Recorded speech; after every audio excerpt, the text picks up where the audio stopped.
Here's the big challenge of life. You can have more than you've got because you can become more than you are. That's the challenge.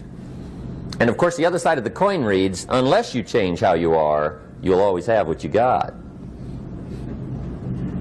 I have found in my experience that income does not far exceed personal development.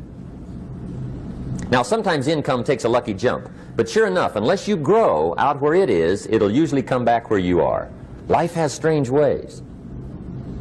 If somebody hands you $1 million, best you become a millionaire quickly, so you get to keep the money. Otherwise, sure enough, it'll disappear. Somebody once said, if you took all the money in the world, divided it up equally among everybody, it would soon all be back in the same pockets. Incredible. Success is something you attract, not something you pursue. Success is looking for a good place to stay. So instead of going after it, you work on yourself. Personal development. See, the major question to ask on the job is not what are you getting? The major question to ask on the job is, what are you becoming?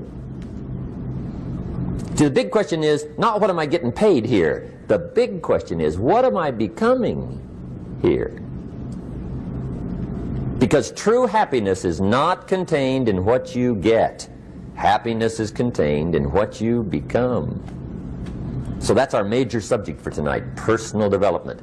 Of all the assignments Mr. Shoaff gave me at age 25, this was probably the most difficult. In fact, I'm still working on this one. I think it's an unending challenge to see what you can become. The next subject is called Basic Laws. And it's good to study the basics. And I call these basics primarily because they come from the Bible. Now, I'm not a theologian or a minister, and that'll be apparent. But Mr. Shoaff taught me that the Bible was a good textbook for ideas and stories and success equations, how to live the better life. I found out that was true. He also taught me that the Bible is as practical as it is spiritual, and I found out that's true. If you look at your bank account and your income and you're not happy, there are several places in the Bible to check to see what the heck's wrong so you can make the changes. And we're going to cover some of those tonight, called basics. Okay. The next subject is my favorite, setting goals. Mr. Shoaff taught me how to set goals. What a favor that was. One morning at breakfast, shortly after I met him, he said, Jim, let me see your current list of goals and let's go over them and talk about them. He said, maybe that's the best way I can help you get a better direction started. And I said, I don't have a list. He said, well, is it out in the car or home somewhere? I said, no, sir. I don't have a list anywhere. He said, well, young man, that's where we got to start. He said, I can tell you right now, if you don't have a list of your goals with you, he said, I can guess your bank balance within a few $100s. Which he did. And that got my attention. I said, you mean my bank balance would change if I had a list of goals? He said, drastically. That day I became a willing student how to set goals. And sure enough, learning how to set goals changed my life. And I often wondered why no one had ever taught me how to set goals up until age 25. I went to high school, but if they offered it, I missed it. I went to college for a year, never heard it. I worked for Sears. Really. And to my knowledge, Sears never taught it. Right? How to set goals. So here I am, age 25, married, my family's starting, I've been to college, I'm working, and I still don't know how to set goals. But fortunately, when I was 25, I met the man who taught me how, and it revolutionized my whole life. Economically, socially, personally, it's incredible. So I want to share with you tonight what Mr. Shoaff shared with me, how to set goals. It can be a life changer. Okay. The next subject is the negative part of the seminar. Life is part negative, so we got to talk about the negative. And this subject is called diseases of attitude. Diseases of attitude. There's a lot of things that can wreck your chances to do well. We live in a rather dangerous world, so you got to be not only wise, you got to be careful. Now, attitude diseases are just as bad as physical diseases, right? High blood pressure, heart trouble. I mean, a lot of things will ace your chances to do well. So you've got to be careful. And attitude diseases are deadly. I mean, they'll destroy all the good things you start. Okay? So we'll go through those attitude diseases, how to spot them, how to look for them, what they are, and the cure. And I'm a pro on these because I've had them all, so I can give you excellent advice on these. Now, the last subject we're going to consider tonight is called the day that turns your life around. The day that turns your life around. And under this subject, we're going to talk about the emotions that can change your life. Human beings are emotional creatures, and emotions are powerful for life change. Now, of course, emotions are so powerful they can go either way on you. Emotions can either build or destroy. So you really have to employ emotions properly. We call civilization the intelligent management of human emotions. If you can intelligently apply your emotions in the right direction, no telling what can happen. Could turn your life around one day would be sufficient. So we'll talk about those. Okay. Now that's a lot to cover in one evening, but we'll keep at it here and see if we can't get it all done. I'd like to have you now jot down the theme of the seminar. Every seminar should have a theme, I guess. We've got one. It's on some of our literature if you happen to notice it, but if you didn't, for your notes, here it is. The theme of the seminar goes like this: the major key to your better future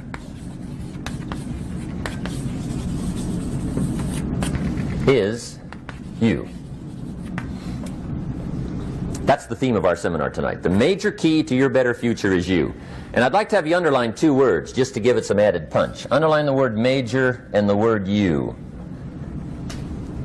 so that it reads, the major key to your better future is you. Now, my first suggestion is transfer this to a card or something where you can put it up, where you can see it every day. Preferably put it up where you can see it at the beginning of the day, before you go off to put the day together. This is a good phrase just to glance at, to keep in mind as you're putting the day together. It's called the silent seminar. If you'll just let this talk to you during the day, I found it to be tremendously helpful. The major key to your better future is you. For a big share of my life now, I didn't have this one quite figured out. Among a lot of things I didn't have quite figured out. Many things used to puzzle me back in those early days. I used to wonder why two people could work for the same company, one make twice as much money. Now see, that used to puzzle me. And maybe they were the same age, graduated from the same school, live in the same community, work for the same company, with the same products and the same services. They've got the same traffic, the same problems, and one makes $1,000 a month, the other one makes $2,000 a month. Now that was my puzzling question. Why would this long list be the same and the money twice as much? I asked, what's the difference between $1,000 a month and $2,000 a month? And I don't mean $1,000 a month, right? I could figure that out. But what makes the difference? Why would one person do twice as well, 3 times as well? Speaking economically. Now I know there's more than one way to do well. I understand that.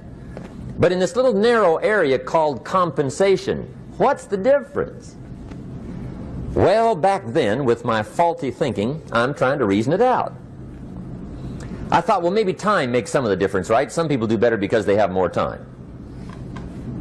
I used to say, Harold ought to be able to do well. He's got a lot of time. If I had all of Harold's time, I could do well. Now, that's got to be dumb, right? Number one, you can't get somebody else's time. A guy says to me one time, he says, you know, if I had some extra time, I could make some extra money. I said, then forget it. There isn't any extra time. Hey, when the clock strikes 12 midnight, that about wraps it up, right? I mean, you can look around the gongs there for a little more, but it's over. You say to the guy, what are you doing? He says, I'm looking for extra time. See, they'll come and take you away, right? There isn't any more time. Now, if you can't get more time, which you can't, what could you get more of that would make a difference in economic results? And here's the key word. Make it a part of your notes. We're going to consider it tonight. The word is value. And I have a little phrase for your notes. Value makes the difference in results. Value makes the difference. You can't get more time, but you can create more value. Now here's the first lesson of economics. Everybody should learn it from the time they're old enough to understand what a dollar means. How to earn one, how to get one, how to keep one, what to do with it. First lesson of economics. We primarily get paid for value. That's lesson one. Bringing value to the marketplace, that's how you get paid. You don't get paid for the time. I know it takes time to bring value to the marketplace, but you get paid for the value, not the time. Now, since that's true, here's one of the key questions of the evening. Is it possible to become twice as valuable at the marketplace and make twice as much money in the same time? Could you become 3 times as valuable? Make 3 times as much money in the same time? Is that possible? The answer is yes, if. And it's always if, right? Life is known as the big if. Harry Truman once said, life is iffy. How true. And here's the big if, we're going to consider it tonight. It's possible to do much better at the marketplace if you go to work primarily on yourself. And that's the theme of our seminar tonight. Learning to work primarily on yourself. People have asked me for the last 24 years, how do you develop an above average income? And the answer is, become an above average person. Develop an above average handshake. Some people want to be successful, they don't even work on their handshake. As easy as that would be to start on. They let it slide, they don't understand. Develop an above average smile. Develop an above average excitement. Develop an above average interest in other people. Develop an above average intensity to win. See, that'll change everything. Probably one of the most frustrating experiences in life is looking for an above average job with above average pay without becoming an above average person. It's called frustration.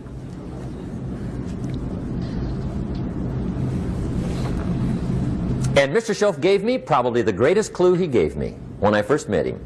He said, Jim, if you want to be wealthy and happy the rest of your life, just learn this lesson well. He said, learn to work harder on yourself than you do on your job.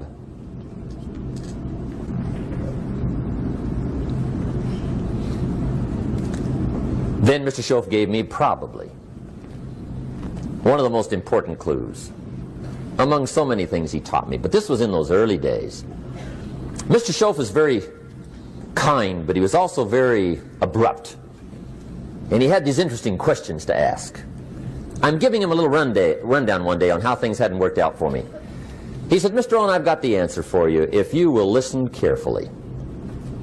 And listen carefully I did that day and for the next 5 years. If somebody's wealthy and happy, you gotta listen. He said, Jim, I've only known you a short time. But he said, it's already my honest opinion that for things to change for you, you've got to change. That wasn't quite the answer I was looking for. But that's the answer he gave me, and I pass it along to you on this warm summer evening in Anaheim, California, 1981. For things to change for you, you've got to change. Otherwise, it isn't going to change. Before I met Mr. Shoaff, I used to say, I sure hope things will change. Right? That seemed to be my only hope. If it isn't going to change, I'm in serious trouble. And then I discovered it isn't going to change, so I'm in serious trouble.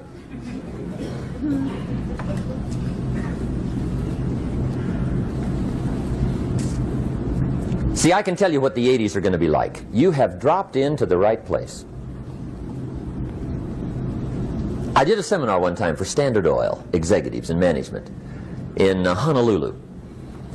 And we're having a conference one day on this big conference table. And one of them said to me, Mr. Rohn, you know some fairly important people halfway around the world. What do you think the 80s are going to be like?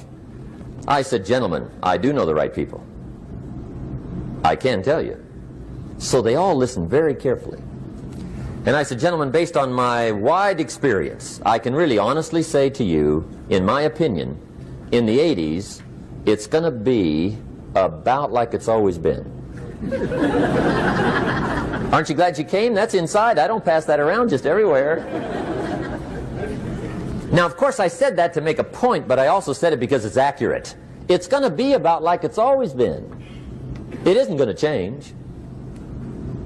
The tide comes in, and then what? It goes out.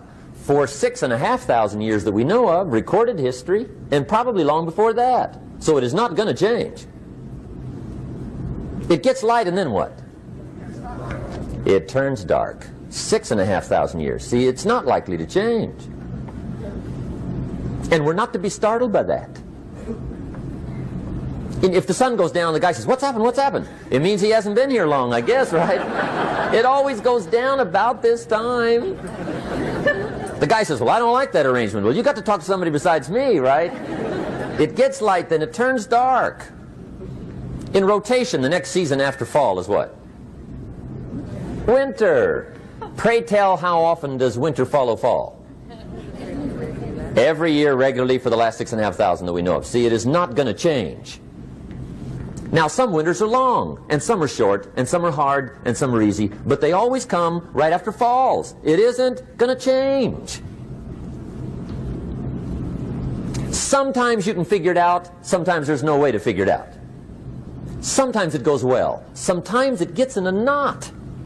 Sometimes it sails along, sometimes it gets in reverse. See, that's not going to change. The last 6,000 years reads like this: opportunity mixed with difficulty. That's how it reads. It isn't going to change. The man says, well, if it isn't going to change, how will my life ever change? Answer, when you change. And whether I'm talking to high school kids or business executives, my message is always the same. And it goes like this: the only way it gets better for you is when you get better.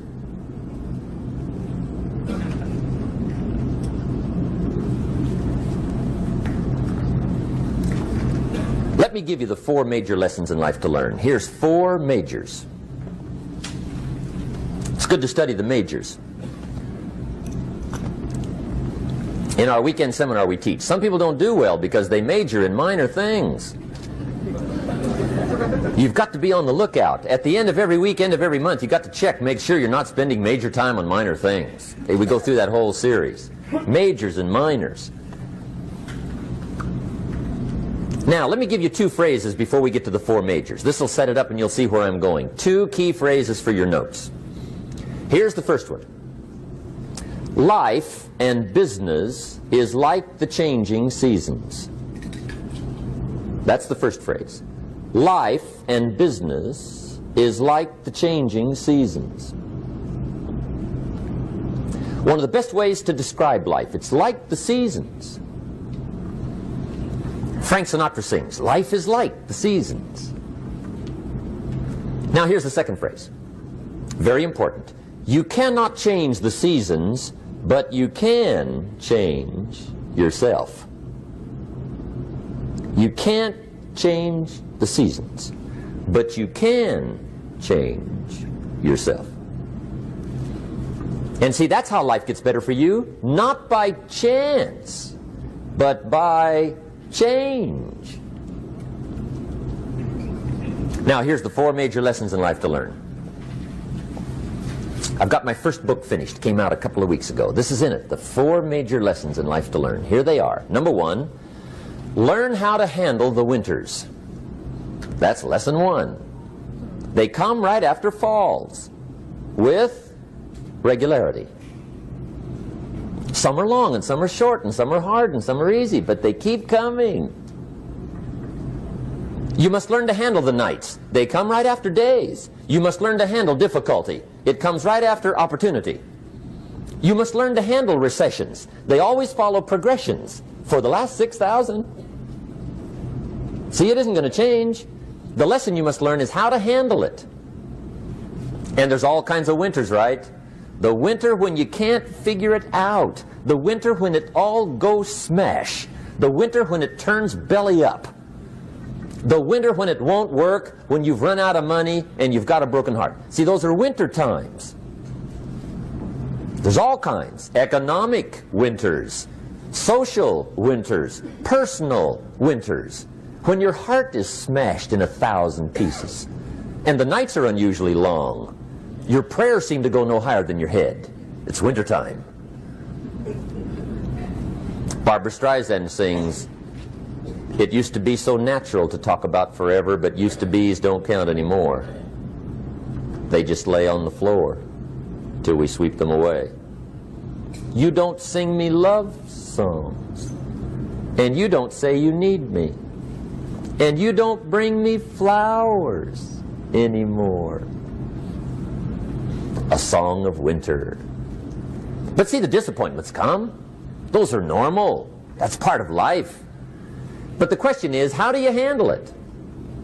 How do you handle the coming winters and the disappointments and the down times? Well, you can't get rid of January by tearing it off the calendar.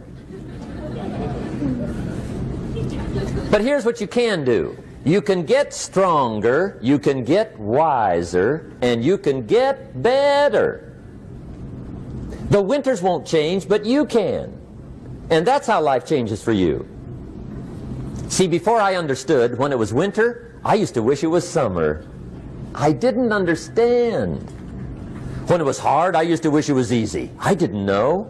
And then Mr. Shoaff gave me a part of his very unique philosophy when he said, "Don't wish it was easier, wish you were better." See, that triggered my whole life change. Don't wish for less problems. Wish for more skills. Don't wish for less challenge. Wish for more wisdom. That's the key. So that's lesson one. Learn how to handle the winters. Here's lesson two. Learn how to take advantage of the spring. That's the second one. Spring is called opportunity. And spring follows winter. What a great place for it. If you were going to put it somewhere, that'd be the place to put it, right after winter. And pray tell, how often does spring follow winter? Every year with regularity, 6,000. You can almost count on it. See, opportunity always comes. Days follow nights. Isn't that terrific? Opportunity follows difficulty. But here's what you must learn to do. Underline these two words in that key phrase. Take advantage. Underline those two. You must learn to take advantage of the spring. See, just because spring rolls around is no sign you're going to look good come fall. You got to do something with it. In fact, you have to get good at one of two things in life. Planting in the spring or begging in the fall. Or get somebody to do it for you. See, those are about the only alternatives. Now here's what else you must do. Take advantage of the springs quickly, because there's only a few. Just a handful of springs have been handed to each of us. They don't come forever. Life is fairly brief. So you got to read every book you can get your hands on what to do with your springs while they're here. And take advantage, they soon run out. The Beatles wrote, "Life is so short." And for John Lennon, it was extra short. But life is brief. Elton John sings, "She lived her life like a candle in the wind." It's brief. So whatever you're going to do with your life, you got to get at it. Don't just let the springs pass. Here's the third major lesson in life to learn. Learn how to protect your crops all summer. You got to take care of what you start. Sure enough, as soon as you've planted your garden in the spring, the busy bugs and the noxious weeds are out to take it. And here's the next bit of truth. They will take it unless you prevent it. And that's the third major skill to learn. You've got to learn to prevent the intruder from taking all the good you start. It's one of the challenges. Here's two key phrases under number 3. First one, all good will be attacked on this planet. Maybe not the next one we get to, but on this one, all good will be attacked. Every garden will be invaded. Not to think so is naive. And here's the second phrase. All values must be defended. Political values, social values, community values, family values, marriage values, friendship values, business values. Every garden must be tended all summer. Third major lesson. Now here's number 4. Fourth major lesson in life to learn. Learn how to reap in the fall without complaint. Learn to reap come harvest time without complaint.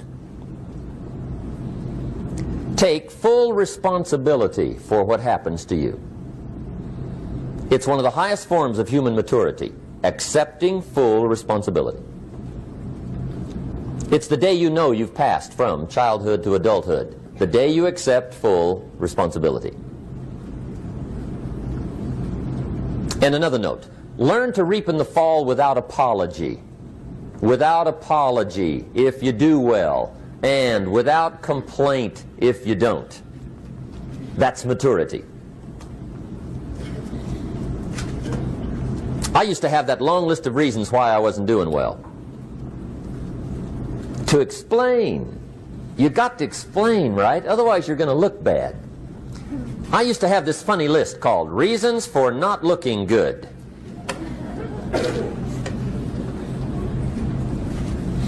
I used to blame the government. I mean, you can believe that or not. It was at the top of my list. I had a lecture second to none. The government. That was on my list. I used to blame taxes. Look what you got left after they take everything. And they expect you to do well. That was on my list there. Prices, that one's easy, right? You walk into the supermarket with $20, come out with a little half bag. So I had that on my list. I used to blame the weather.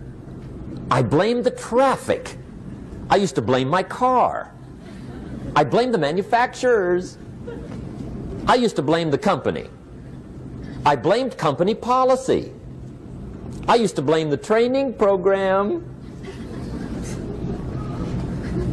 I blame my negative relatives. They were always putting me down. I blame my cynical neighbors. They're just selfish, looking out for themselves. Won't loan you money? They were on my list.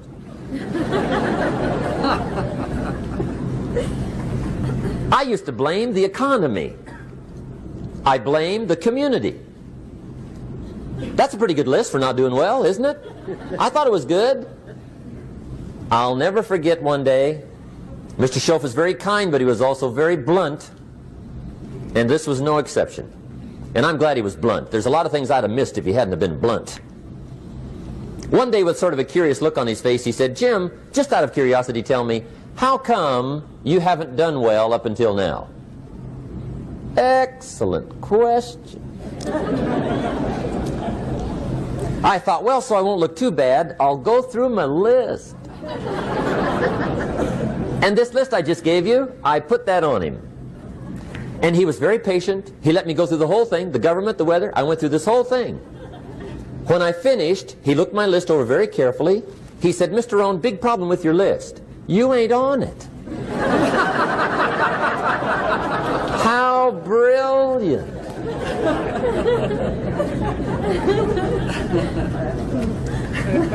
When I went to work for him a few months later, I learned very quickly to tear up my list, reasons for not doing well, and I threw it away. And I got me a fresh piece of paper. And I put one word on it. Me. There's a Black Heritage spiritual that says, it's not my mother nor my father, nor my brother nor my sister, but it's me, O Lord, standing in the need of prayer.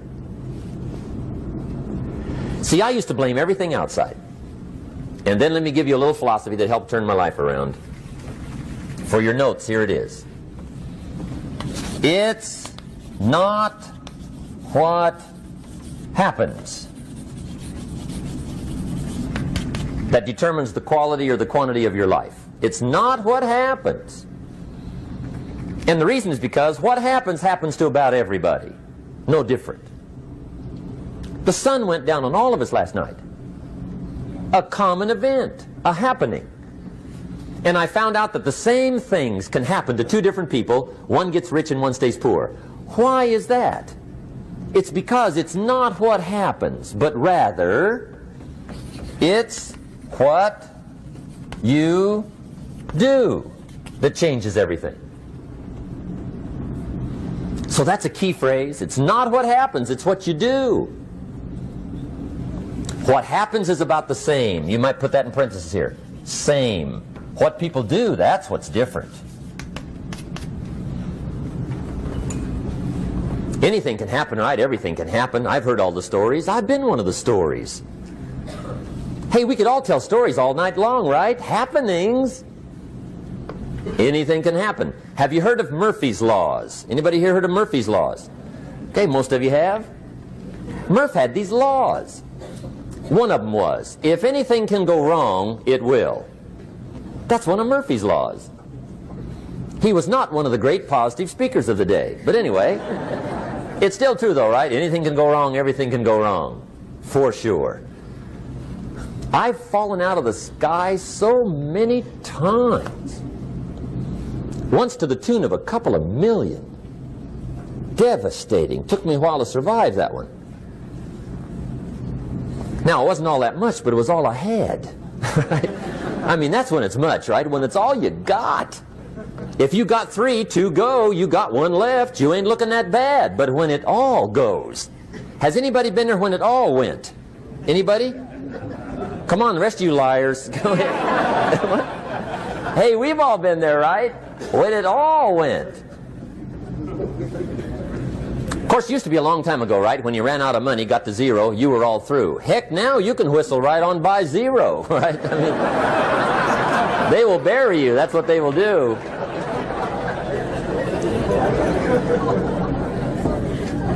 But see, those are the happenings, right? Everything can happen. Anything can happen. But it's not the happenings. It's what you do about it. Somebody says, yeah, but you don't understand the disappointments I've had. Come on. Everybody's had their share. Disappointments are not special gifts reserved for the poor. Everybody has them. The difference is what you do about them. It's not the weather. I used to blame the weather, and I discovered it rains on the rich.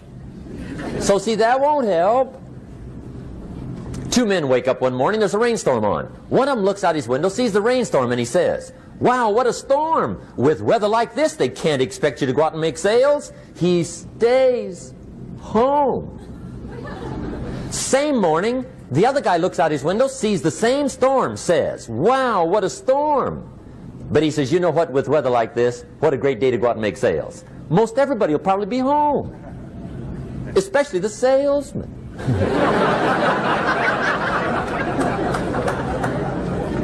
See, that's the difference in how your life works out. It's not what happens, it's what you do. So here's one of the key questions of the evening. Starting tomorrow, what are you going to do that'll make a change in your life's direction? Good question. What are you going to do starting tomorrow that'll make a difference? Now see, if you don't do something starting tomorrow that'll make a difference, guess what? It's gonna be the same. And see, that way you can guess what the next 5 years are going to be like. Look at the last 5. Because the next 5 are going to be like the last 5 unless you, major key, tomorrow, change it all. Or change a little, or change something, or don't change. It's choice time. You can do whatever you want. But it's nice to know any day you wish you can change your whole life. What can you do starting tomorrow that'll make a difference? Good question. What can you do with economic chaos, massive disappointment? What can you do with a broken heart? What can you do when it won't work? Good question. So if I had a word with you tonight, one-on-one, just you and me. I think my personal advice to you would be, this year, 1981, reach down inside of you and come up with some more of those remarkable human gifts. They're there, waiting to be utilized. And then change anything for you you want to change. And I challenge you to do that because you can change. If you don't like how it is for you, change it. If it doesn't suit you, change it. If it doesn't please you, change it. If it isn't enough, change it. And I challenge you to do that because you can change. See, you don't ever have to be the same again after tonight, only by choice. If you don't like your present address, change it. You're not a tree.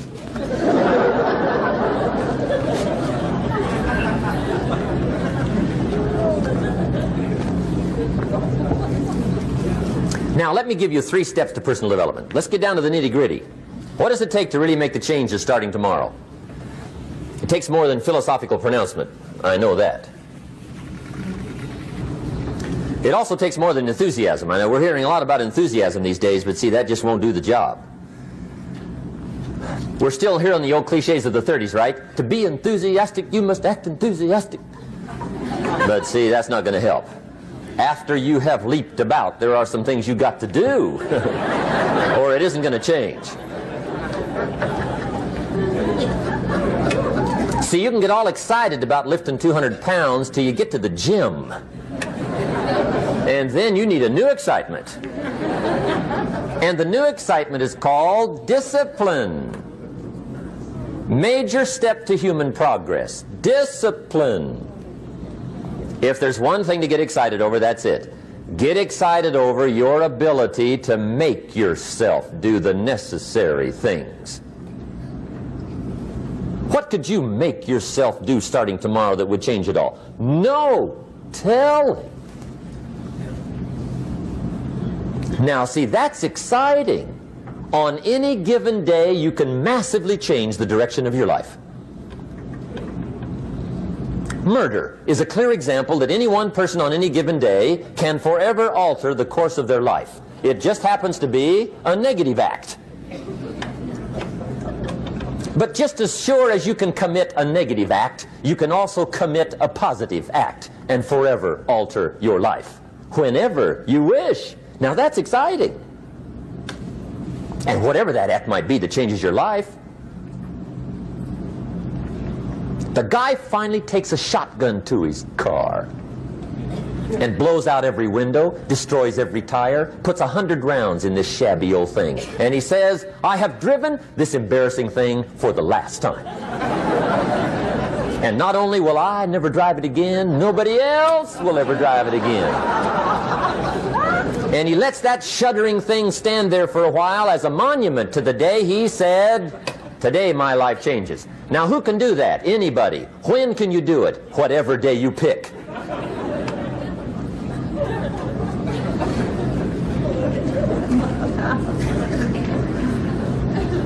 Now here's the key to discipline. Start with the little disciplines, get excited over the little disciplines, and get right on those, because those will lead to the big ones. You can't handle the big challenges in life unless you take on the little ones.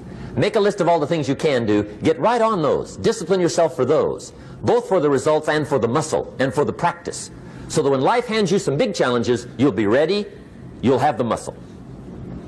But see, if you don't handle the small ones, you can't take care of the big ones. Okay, here's what else it takes for life change. Self-motivation. Key phrase, self-motivation. I don't know why we call it self-motivation. It's really the only kind there is. You've got to motivate yourself. Because I found out you can't change people. They can change themselves, but you can't change them. Lord knows some I've tried. But see, it won't work. People have to change themselves. I learned some of those lessons early. I built a little sales organization way back in those early days. I'm 25. And I had some nice people. I said, I'm going to make these people successful if it kills me. I almost died, right? I mean, you can't do that.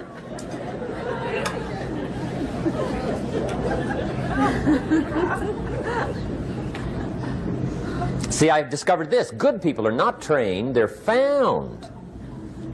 You find good people. You don't make them good, you find them good.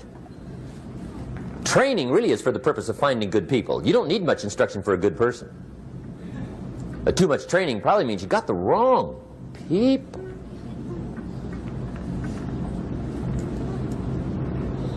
So you got to find the right people. That's the key to getting a good job done. One of the major things we learn in management, lesson 1, don't send your ducks to Eagle School.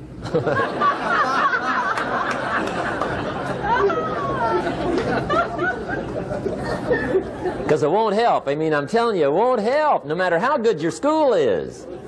And the little eagle badge and little eagle hat, I'm telling you, it won't help. It won't help.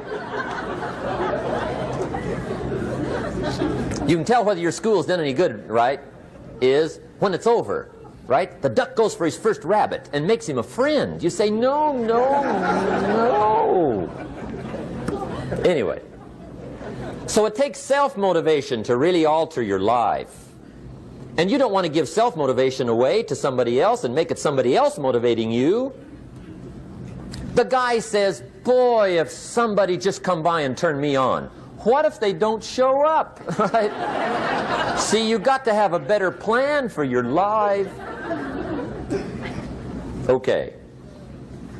Now, if you're excited and you're ready to change, let me give you 3 steps to start life change that can change your life, your personality, your lifestyle, everything can change. Here's the steps. Number 1, find out how things work. The first key to doing better is find out. To change your life, really, you need ideas. There isn't anything an idea can't change. And Shoaff taught me the major problem is lack of an idea, not a problem. At first I didn't have any money. I said to Mr. Shoaff, I don't have any money. He said, that's not a problem. Now see, up until then I always thought it was. Right? I was confused. He said, no, no, the problem is lack of an idea on how to create money and wealth. It isn't lack of money, it's lack of ideas. So if you get the ideas, see, you can change anything. Now to get ideas, you need a constant study of finding out. Now, Shoaff also said, when you find out something that works, put the information in your journal. Don't use your head for a filing cabinet. Put it in your journal so that you can do the next best thing. Repetition, repetition, repetition. Go over it. And if you repeat it, go over it, sure enough, someday, some mysterious day, the idea takes root, starts to grow, and shows up in your bank account, and your dress, and your personality, and your lifestyle. But capture the ideas in your journal. Find out how things work. Shoaff gave me this word for my life change. He said, study. Great word.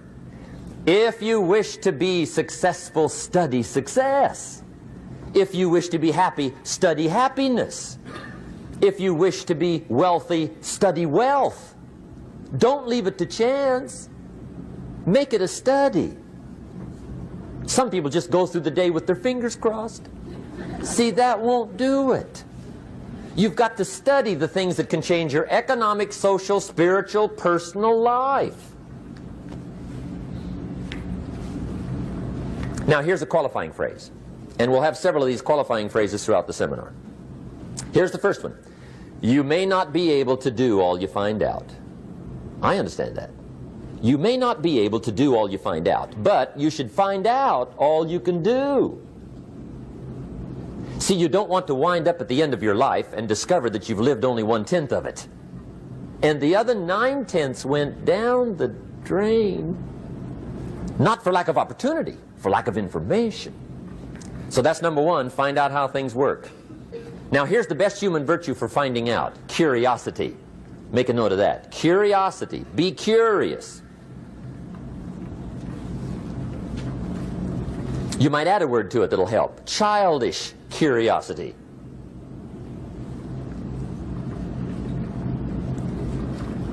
What will kids do if they want to know something bad enough? Bug you. That's the phrase. They can ask 1,000 questions. You think they're through? They got another 1,000. They'll drive you to the brink. It's a virtue. when you got to know. Be like a child. In fact, Jesus, the master teacher, said, unless you can become like little children, you might as well forget it. You don't have a prayer. Excellent advice. You got to be like children. 4 ways, in my opinion, to be like a child. Number 1 is curiosity, and number 2 is excitement. Get excited like a child over your ability to make yourself do anything for change. 3rd is faith. Have faith like a child. Adults are too skeptical. And 4th is trust. Trust is a childish virtue, but the rewards are incredible. So be like a child. Now, if you're curious, let me give you 3 ways to find out how to change anything. Any life direction, any dimension. Here's 3 ways to find out how to change anything. Number 1 is to read. Become a good reader. All of the successful people I know and work with around the world, they're all good readers. Curiosity drives them to read. They got to know. They just read.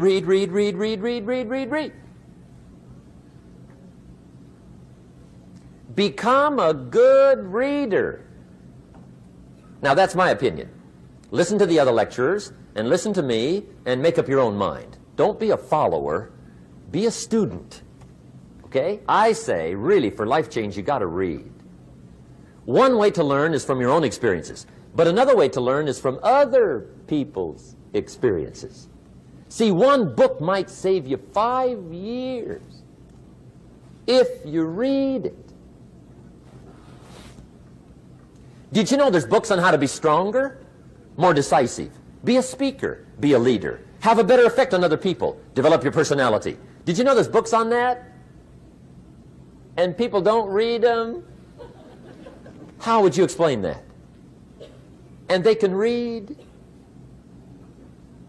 Did you know that hundreds of successful people have written their stories in books and they wrote down how they did it and people don't read it? How would you explain that? The guy's busy, I guess. You know, you get tied up. The guy says, well, yeah, you work where I work, but the time you struggle home, it's late. You got to eat a bite of supper, watch a little TV, get to bed. You can't sit up half the night reading. And the guy's behind on his car payment. Good worker, hard worker, sincere. But you got to be better than sincere and work hard. Otherwise, at the end of your life, you'll wind up cold, stony broke. You got to be better than a good worker. You got to be a good reader. The whole world is governed by laws. The universe, in fact. Laws. We call it the law of electricity. We call it the law of gravity.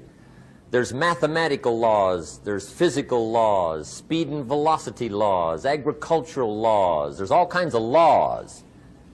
Now that we find ourselves on the spinning planet, you just have to learn what I call the setup.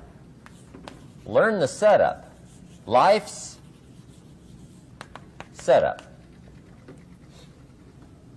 Now, we didn't set it up, but we're here, so you got to learn it. And we should learn the setup for 2 basic reasons. Number 1, to keep from getting hurt. It's one of the major reasons for learning, so you won't get hurt. See, economically, socially, personally, you can get hurt just not knowing.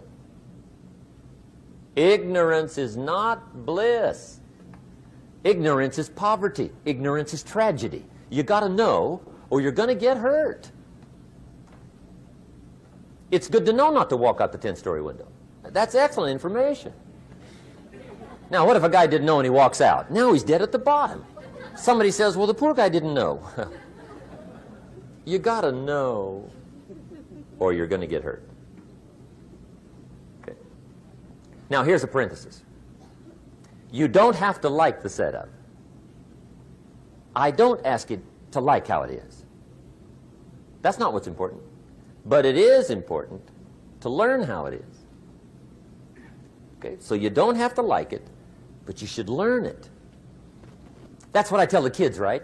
Make sure you get the information. What you think about it, that's up to you. What you're going to do with it, that'll soon be up to you. But make sure you get it. See, there's nothing worse than being stupid. Nothing. I mean, being broke is bad, but being stupid is awful. And what's really bad is being broke and stupid, right? That's about the end of the world. I mean, there isn't anything much worse than that. Unless you're sick. Sick, broken, stupid. I mean, that is it, right? There's nowhere else to go. So make sure you get the information. It's key. You don't have to like it, but learn it.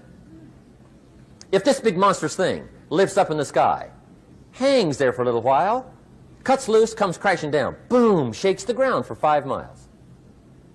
And then this big monstrous thing lifts back up in the sky, hangs there for a little while, cuts loose again, comes crashing down, boom, shakes the ground for 5 miles.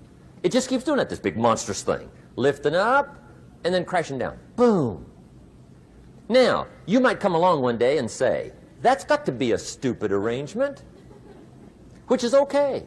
You're entitled to your opinion. But the first thing you should learn to do is get out from under it, right? That's number one. You might have a great moral argument. You might want to shake your finger at the sky, but do it from over there, right? So you don't get smashed. It's called your basic smart. So number one, learn so you won't get hurt. Whether you like it or not, learn. Now here's the second reason for learning, the setup, to benefit. It's called the plus of life. And that's what life is, right? Both minus and plus. The minus is tragedy, heartache, misery, failure, unhappiness.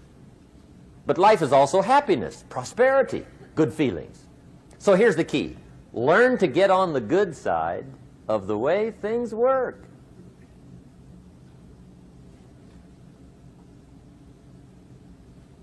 Now, here's 2 of the basic laws, and we'll take our break. Shoaff taught me these. They come from the Bible. Now, again, I'm an amateur, okay? When it comes to the Bible, I'm not a pro. So you'll sort of have to take my way of putting it. But here they are. The first one is the law of use. The law of use.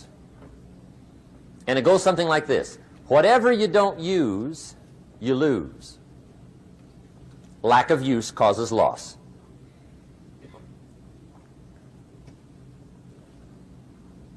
On this planet, maybe not the next one, but on this one, if you tie your arm to your body, leave it there long enough, you'll never use it again. It's over for the arm. Now, it may not be over, but it's over for the arm. The only way to keep the use of this arm is what? Keep using it. If you quit, you lose automatically. They don't bring it up for a vote. You lose automatically when you quit. Now, the same thing that goes for your arm goes for your brain, mentality. The same thing goes for all the human virtues. Ambition, unused, declines. Strong feelings, unused, diminish. It doesn't grow, it diminishes. Faith, unused, decreases. It's a law. Vitality unused diminishes. Energy unused decreases. The guy says, well, I'm going to save up my energy. You can't do that. That's like trying to save today, put it on the end of the year. See, you can't do that. They'll come take you away. If you don't use today, what? It's lost. The guy says, well, I'll work twice as hard tomorrow to make up for it. See, that's foolish. You could have done that anyway. Today unused is lost. A talent unused is lost. An ability unused is lost. So here's one of the key expressions of the evening. Take a new inventory of yourself. Starting tomorrow, new project. Take a new inventory. And make sure that all of your talent and ability and mentality and ingenuity and vitality and strong feelings, faith, courage, make sure that all you've got's being used. Otherwise, you lose. Now, one of the best illustrations of the law of use is a Bible story called the Parable of the Talents. The Talents story. Interesting story if you haven't read it in a while. Just review it. It's a good story. An ancient story. It says there was a master with 3 servants. He got them together one day and he said to the 3, I've got these talents. And in those ancient days, a talent was a measure of gold. And he said to the 3 servants, take these talents and see what you can do with them while I'm gone. He said, I'm taking a journey and I'll be gone for a while. When I come back, we'll get together, go over the book, see how you did. He said, here's 5 of these talents for you. 5. Here's 2 of them for you. 2. And here's 1 for you. 1. The master said, take those talents, see what you can do with them. When I come back, we'll get together, we'll go over it all. The servant said, okay, master takes off. According to the ancient story, the master comes back from his trip.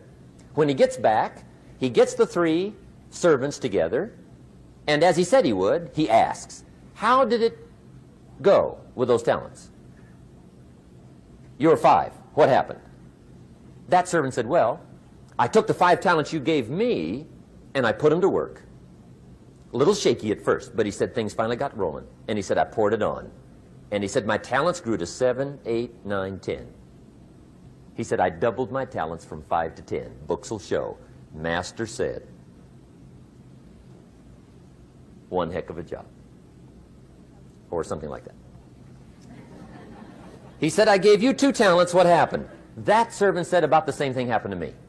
I put those 2 talents to work, poured it on. They grew to 3 and then to 4. He said, I doubled my talents from 2 to 4. Books will show. Master said, well done. He said, I gave you 1 talent. What happened? That servant said, well, I took the talent you gave me, and I carefully wrapped it, and I dug a hole and buried it. And camouflaged it, I suppose, right? So nobody would steal it. And he said, fortunately, nobody got it. And he said, I knew you were going to be here today, so I dug it up. Here it is, safely wrapped. I did not lose it while you were gone. According to the ancient story, the master said, take that talent away from him and give it to the man that's got 10. Now you might say, well, I don't like that arrangement. The poor guy's only got 1 talent. He's already got 10. It ought to be more even. Remember, I didn't ask you to like it. But this one I would ask you to learn, because it simply means whatever you do not employ, you forfeit. It's a law. So learn well the law of use. Now here's the second one, and we're going to take our break. Second law from the Bible. This one we've heard since we were small, I'm sure. It's called the law of sowing and reaping. In fact, we've probably heard it so often we could quote it. It says, whatever you sow, what? You shall reap. Fairly blunt, hopefully clear. Here's my first suggestion on the law of sowing and reaping. Don't try to beat it. You might as well try sitting on the sun in the morning. Keep it from coming up. You'll have better luck. Whatever you sow, you reap. Now, for a fair share of my life, I'm a bit mixed up on how all this applies. Among a lot of things I was mixed up on. I knew I wasn't reaping too good. That I understood. My problem was I was confused about what was causing it. Remember me with the funny list? I thought those are the reasons why it isn't working out well. And then Mr. Shoaff gave me the clue that helped me figure it all out. He said, Mr. Owen, I have another answer for you. There's another way to quote this law that'll show you where the problem is so you can go to work on it right away. All you need to know is where the problem is. Then you can go to work on it. So he quoted me the law another way, and I found out what my problem was. Here's the way you quote the law. Whatever you reap is what you've sown. Now I knew what my problem was. Whatever you reap is what you've sown. If you don't like the crop, who do you look up? Answer, whoever planted it. And where do you find who planted your crop? Answer, in the mirror. What I finally learned to do come fall was to go to the mirror. That's where you go. And if necessary, you say, a few skinny carrots? I got to be unimpressed. Where were you last spring? Asleep. Didn't you read the books? Did you break your hoe? Let me give you 7 key points to the law of sowing and reaping. Let's tick right down through the list of 7, and it'll be break time. 7 points to sowing and reaping. Here's part of the philosophy that really helped me to make some changes in life direction. Number 1, the law of sowing and reaping is negative. That's number 1, which simply means if you sow bad, you reap bad. Now, this is kind of 3rd grade, but it doesn't hurt to go over the basics. If you plant thistle seeds, you don't get pumpkins. Honest, no use looking for pumpkins. John says, how come no pumpkins? Come on, John. The law's negative. That's how come. Now, here's number 2. The law's positive, which simply means if you sow good, you reap good. If you plant pumpkin seeds, you don't get thistles. Not from pumpkin seeds. Mother Nature won't pull tricks on you over in the corner snickering, pushing you thistles and you planting pumpkin seeds. She won't do that. You will get pumpkins from pumpkin seeds, and the reason is because the law is positive. Now, here's number 3. I got excited when I found out the full dimension of this. See, you do not reap what you sow, but rather you always reap much more than what you sow. So the 3rd key word is more. You don't get back what you put out. You get back much more than what you put out. And it works both positive and negative. On the negative side, it said, if you sow to the wind, you reap the whirlwind. So you've got to get ready for that, or you will be naive. See, anybody can, whether you will or not. See, that's the question. And here's a good question to ask. We are all buying somebody's plan. The question is, whose? Who's got you talked into doing what you're doing? Who's got you talked into your present plan? See, 10 years from now, you will surely arrive. The question is, where? But see, anybody, if you want to, can go searching for a good plan, pick it, and start working it. And sure enough, as the time passes, as it surely will 5 years from now, 10 years from now, then you'll be winding up wearing what you want to wear, driving what you want to drive, living where you want to live, become what you want to become.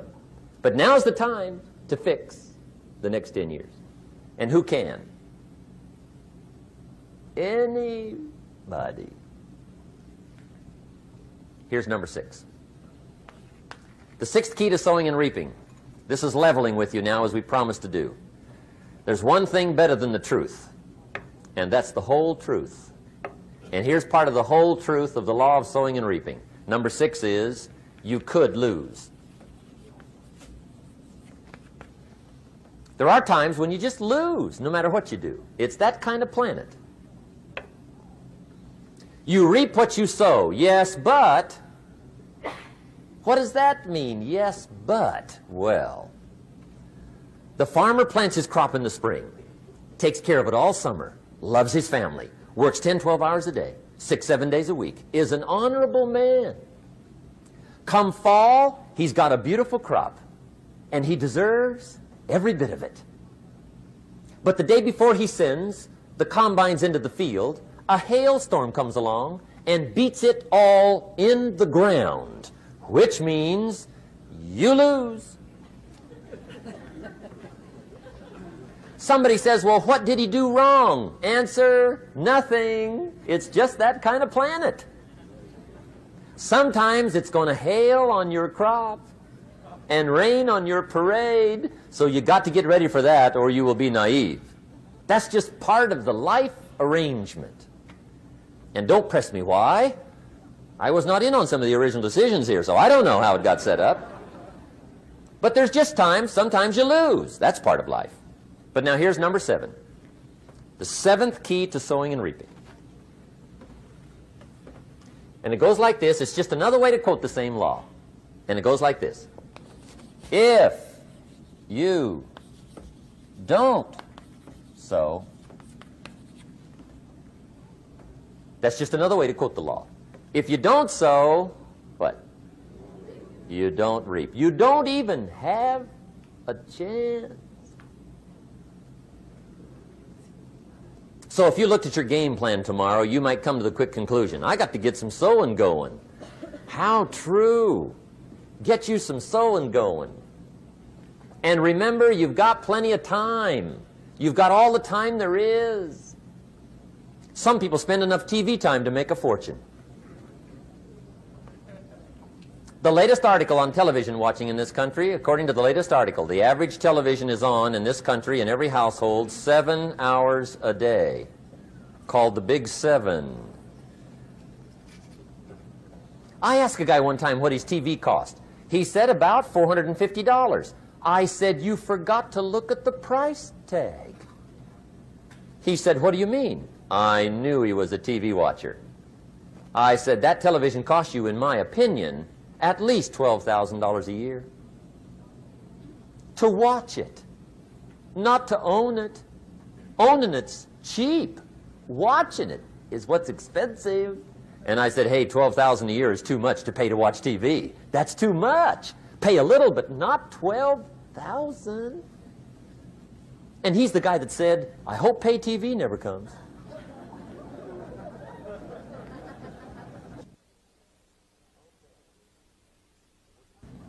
Okay. We're trying to cover an awful lot tonight. I realize that. But my time schedule is such that we just have to sort of give it all to you and let you sort the rest out. I wish we had plenty of time for questions and answers and that whole thing, but our time is just limited. But we are trying to go through an awful lot. I realize that. But looks like everybody's getting it. This is about the note-takingest crowd I've seen in a long time. Incredible. Does anybody have 5 pages yet? Anybody? Oh, fantastic. Incredible. Okay. Maybe you heard the story about the preacher down in Texas, southern part of the country. He was an evangelist back in the horse and buggy days. And he was very good at being an evangelist, and a lot of people used to come and hear him preach. And one day he put up his tent in one of these Texas towns and expected a big crowd as usual, come hear him preach. And he got there, first night of the tent revival, walked in. 7:30, time to start. And to his surprise, the tent was empty. He thought, well, something must be drastically wrong. So he waited till 7:45, nobody showed up. 8 o'clock, zip. Finally, 8:15, one lone cowboy wandered up on his horse, tied his horse up outside, came in, sat down on the front bench, right, waiting for something to happen. The preacher thought, well, at least I better go down and talk to the cowboy. So he walks down, talks to the cowboy, and he says, Cowboy, I'm the preacher. And he said, I don't know what to tell you. Something's gone wrong. He said, this tent was supposed to be full of people. He said, I'm embarrassed. He said, you're the only one that showed up. And he said, I really don't know what to do. And the cowboy said, well, I'm not a preacher, so I really can't tell you what to do. You know, he said, I'm just a cowboy. But he said, I know this, if I went out to feed my cattle and only one showed up, I'd at least feed it. The preacher thought, hey, the cowboy is right. If you've got a good idea to share, you should share it, if there's 1 or 1,000. So he got kind of inspired by this conversation, and he jumped up on the platform and started to preach, as if the tent was full of people, just exploded. And he went for an hour and 15 minutes, just kept rolling. Finally, he quit.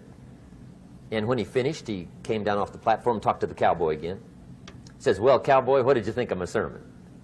And the cowboy said, well, I'm not a preacher, so I really can't tell. You know, he said, I'm just a cowboy. But he said, I know this. If I went out to feed my cattle and only one showed up, I'd feed it, but I wouldn't dump the whole load on it.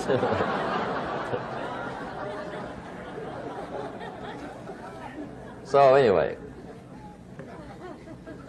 if it seems like we're dumping the whole load tonight, I guess we are. But gosh, everybody's doing well. I'm having a good time. I appreciate the response here tonight. Okay, the next subject is setting goals.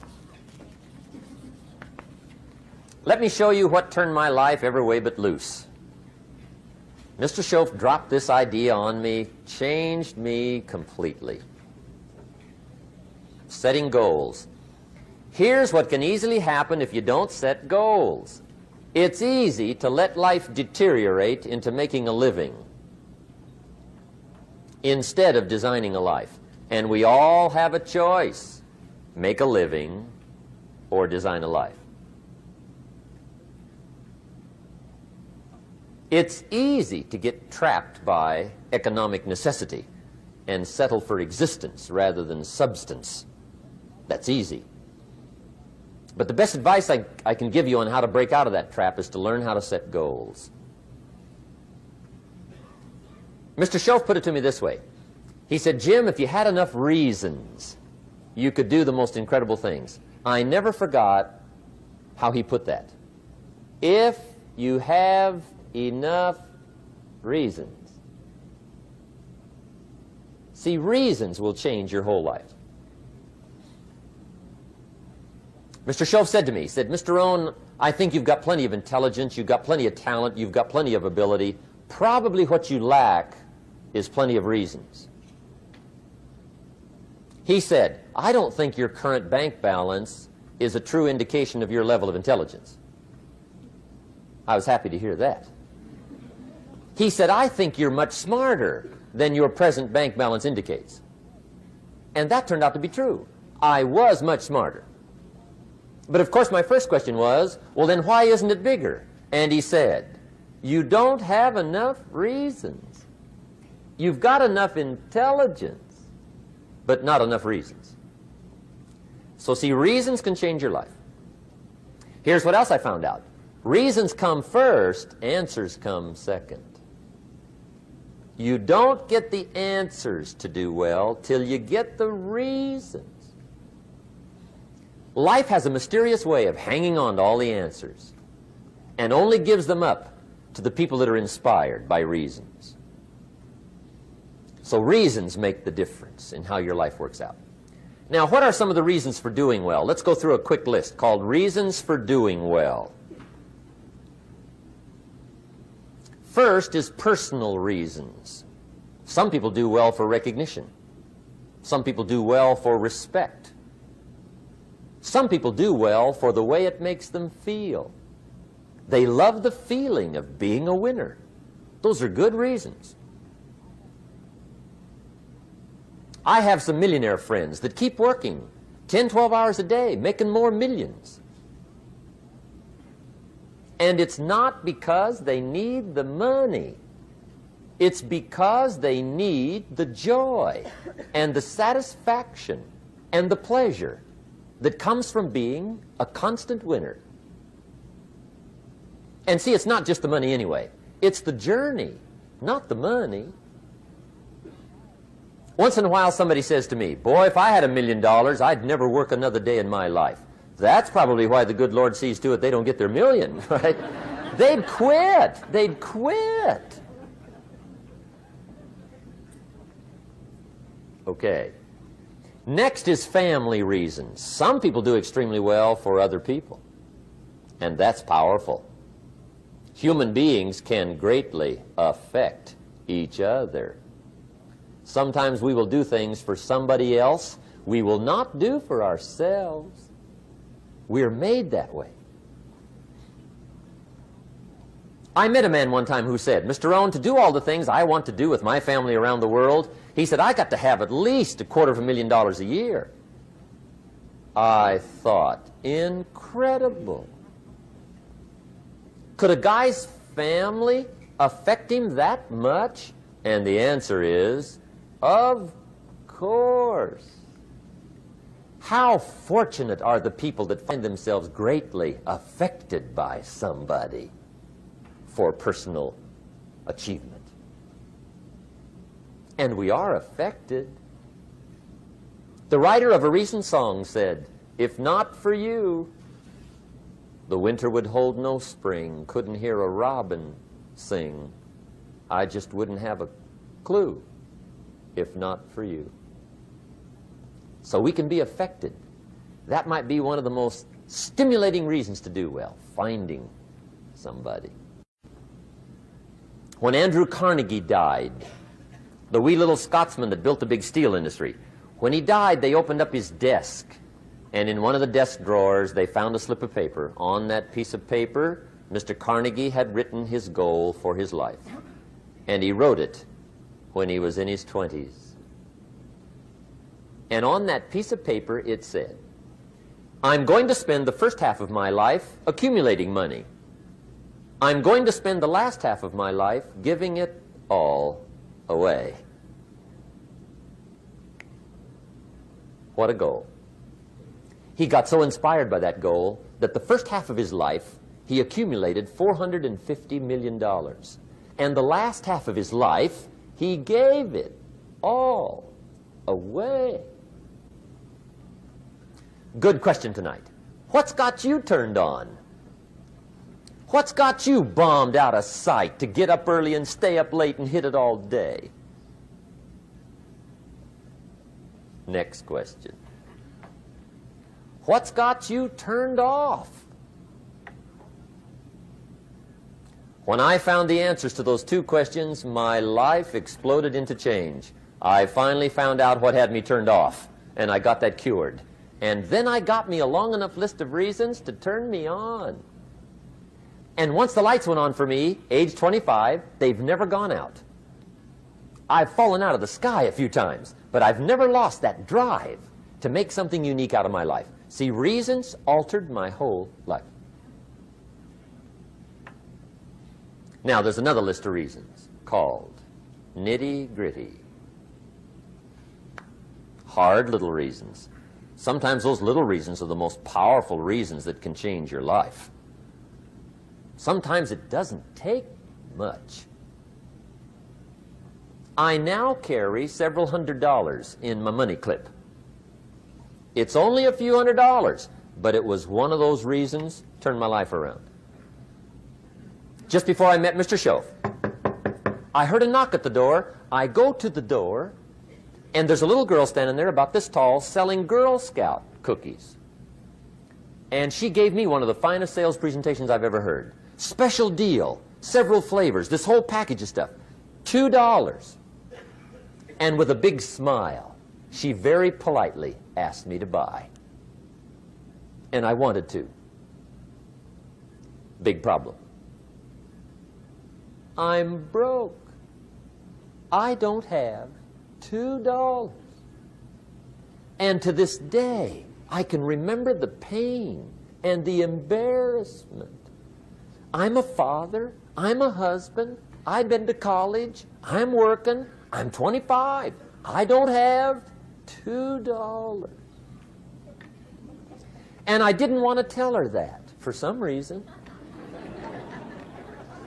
So I did what I thought was next best. I lied to her. I said, "Hey, look, I've already bought lots of Girl Scout cookies. I've still got plenty stacked in the house," which was not true. But it seemed to get me off the hook for the moment. She said, "Well, gosh, that's wonderful. Thank you very much." And she went away. When she left, I closed the door, and that was the day I said to myself, I don't want to live like this anymore. I've had it with lying, and I've had it with being broke. I'm never going to let this happen to me ever again. I promised that day I would work as hard as possible and would always carry plenty. It took me a little while, but now I do. It was one of those reasons. And I guess I carry plenty for two reasons. One is the way it makes me feel, but also in case I bump into another Girl Scout selling cookies. right? I'm ready.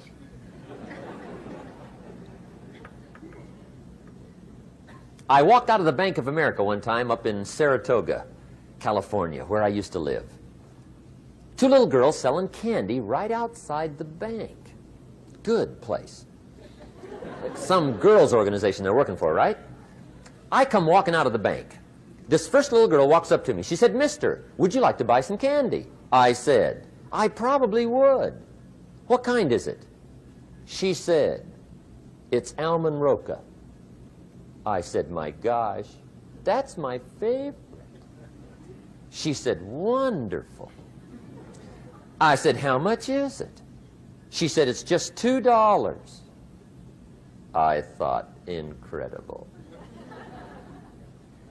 I said, "How many boxes of that candy have you got?" She said, 5. And her little friend was standing there. She was selling candy too. I said, "How many boxes have you got?" She said, "I've got 4. I said, "That's 9. I'll take them all." They said, "Really?" I said, "Yeah, it's my favorite. I've got some friends. I'll pass them around." They got so excited, put all this candy together. I reached in my pocket, gave them the $18. When I've got the candy and they've got the money, that first little girl looks up at me. She says, "Mister, you are really something." How about that? Can you imagine only spending $18 and have somebody look at you in the face and say, "You are really something"? Now you know why I carry heavy, right? I'm not going to miss anymore. It was just one of those reasons. Helped to change my life. One of my nitty-gritty reasons was budget finance. Budget finance used to grind my soul. Way back in those early days, I had fallen for one of those consolidation loans, where you take all your little hard-to-pay bills, put them into one big impossible-to-pay bill, right?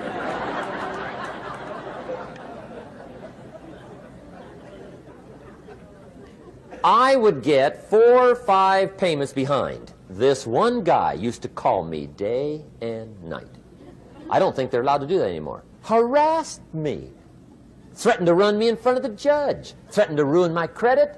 Threatened to embarrass my family. One day he said, "We're going to come get your car, drag it rear end up down the street in front of your neighbors." The guy even called me a flake. And back in those days, I'm broke, I'm pitiful, there's nothing I can do about it. But I never forgot how the guy treated me. And when I met Mr. Shoaff and I got my life straightened out and the money started to flow, that was one of my first projects, budget finance. I poured it on day and night.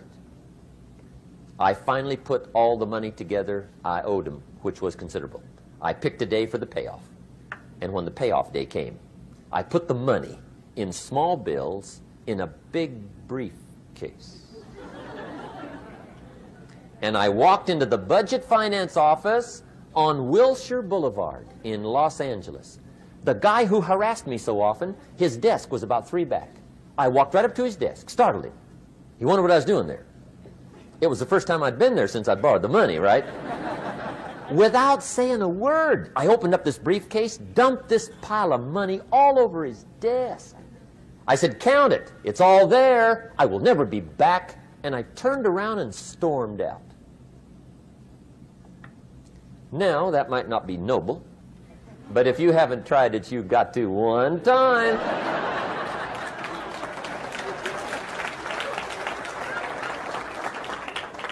It can be the day that turns your life around. All you need is a reason that turns you on.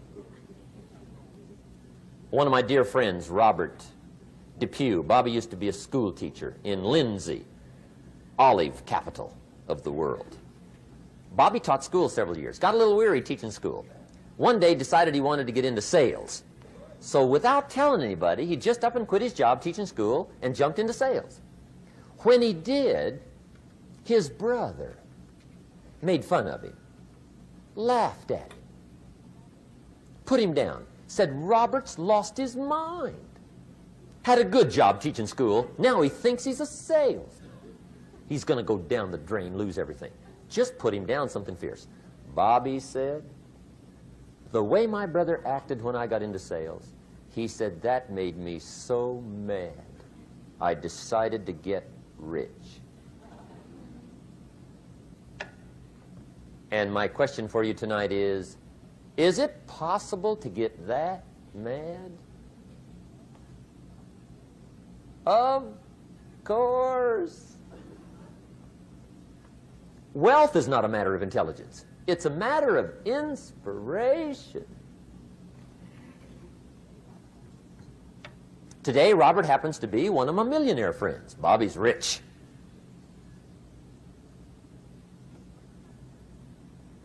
Frank Sinatra said one time, the best revenge is massive success.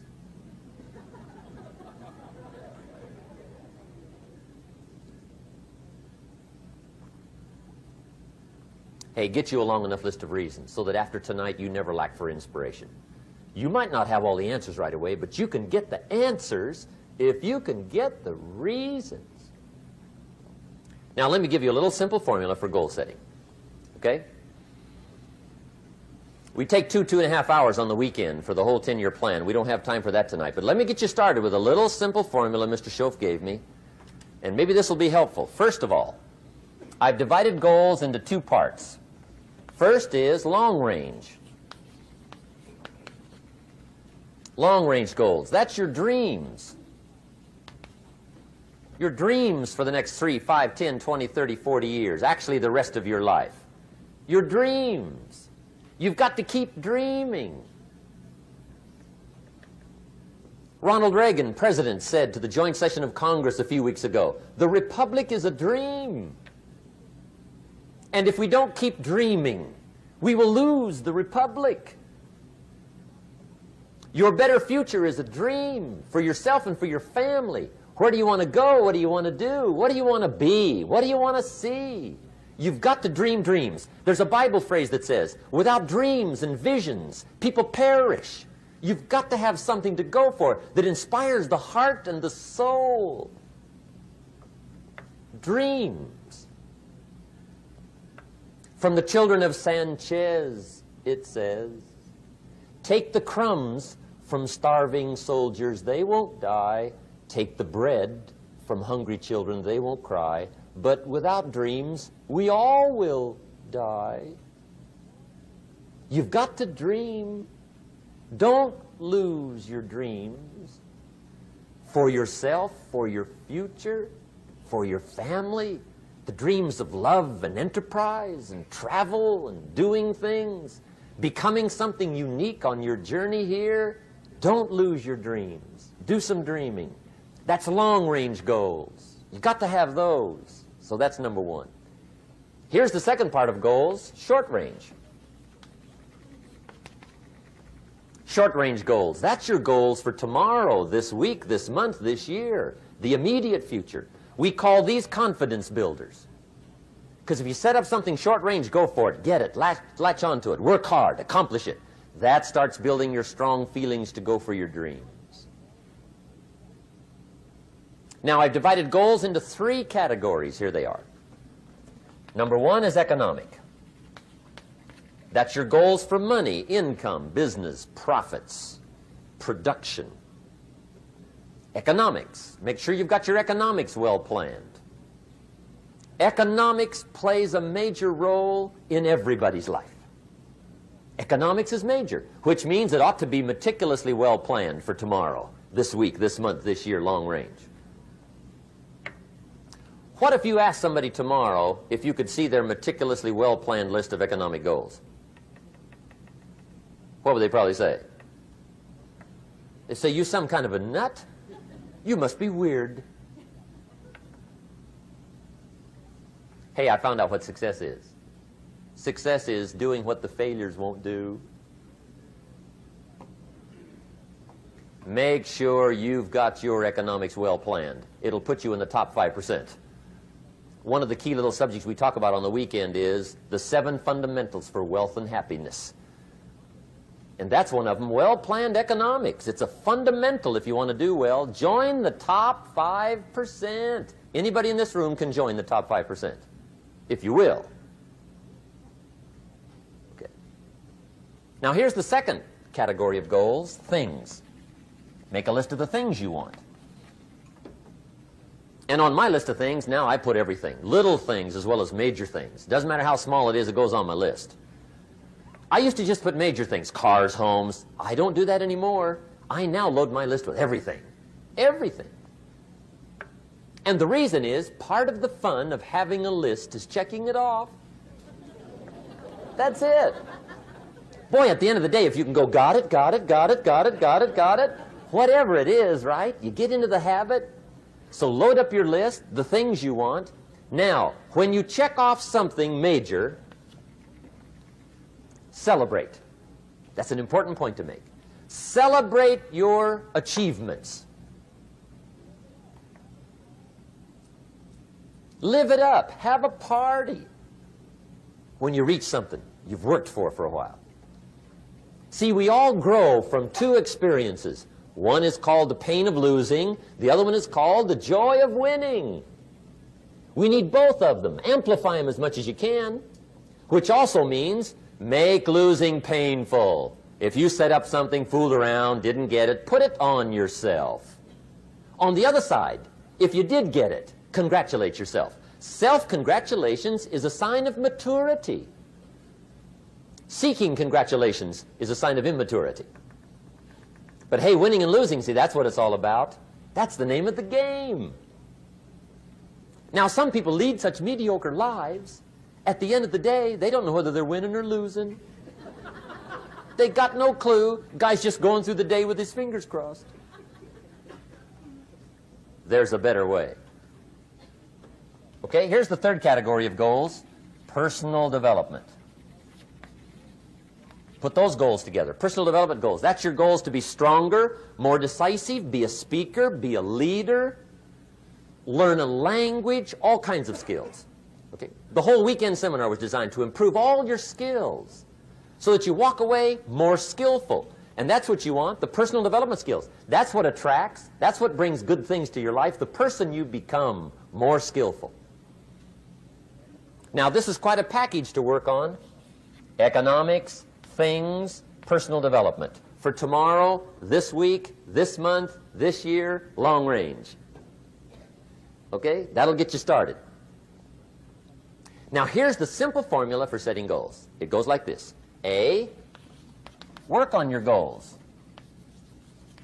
That's step one. Work on them. And I put the word work there deliberately. Setting goals is plain hard work. I don't want to kid you. We haven't come here tonight to kid each other.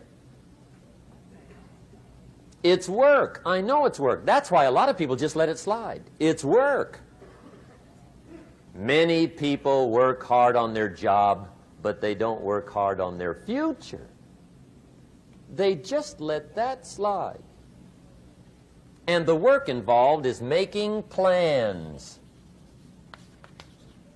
I know most people don't. I understand that, but don't let that be you. Guy says, well, yeah, you work where I work, but the time you struggle home, it's late. You've got to eat a bite of supper, watch a little TV, get to bed. You can't sit up half the night. Plan, plan, plan. And the guy's behind. Good worker, hard worker, sincere. But you've got to be better than sincere, working hard. You've got to be better than a good worker. You've got to be a good planner. Somebody once wisely said, the people who fail to plan are planning to fail. Well said. So work on your goals. Here's step 2. Write your goals down. That's so important. I teach my staff around the world, put your goals in your journal. Because one of the major people you want to study is yourself. Say, here's the list of goals I put together 3 weeks ago. Here's the list of goals I put together 2 years ago. Here's some of the changes I made, rearrangement of my priorities. I scratched these off. I put these on. I've gotten these. Study your accomplishments. Study what your desires are. Put them on paper. Write them down. Here's another reason for writing your goals down. It shows you're serious about doing better. And to do better, you got to get serious. You don't have to be grim, but you must be serious. Everybody hopes things will get better. Everybody hopes. Poor people hope. That ought to tell you something. It means the future does not get better by hope. It gets better by plan. I used to have the affliction called passive hope. It's an affliction. It's bad. Probably what's even worse than that is happy hope. Now that is really bad. That's bad. Happy hope. The guy's 50 and he's broke and he's still smiling. See, that's not good. So get serious about your goals. Put them on paper. Write them down. There's all kinds. His goals, her goals, their goals. Business goals, financial independence goals, family goals. I mean, there's so many things to work on this that if you don't get busy and work on it, sure enough, the time will pass. And sure enough, 5 years from now, you'll wind up where you don't want to be, wearing what you don't want to wear, driving what you don't want to drive, being what you don't want to be. Now's the time to fix it. Now, here's the third step to your goals. Check the size of your goals and the kinds of goals. How big they are, what kind they are, affects you. And here's one of the important phrases of the evening. Your goals are affecting you, whatever they are. Your goals affect your handshake. Your goals affect your attitude, personality. Your goals affect the way you walk, the way you talk, the way you dress. All day long, we're being affected by our goals. Now, some people have goals, but they have such lousy goals. The effect is bad. I asked a guy one time, what are your goals for this month? The guy said, look, if I could just scrape up enough money to pay these lousy bills. That was his goal. I'm not saying it isn't a goal. It's a goal, but it's such a lousy goal, the effect is bad. You don't jump out of bed on Monday morning and say, oh boy, another chance to go out and scrape up the money to pay my lousy bills. See, you don't do that. Usually you say, oh, not another Monday.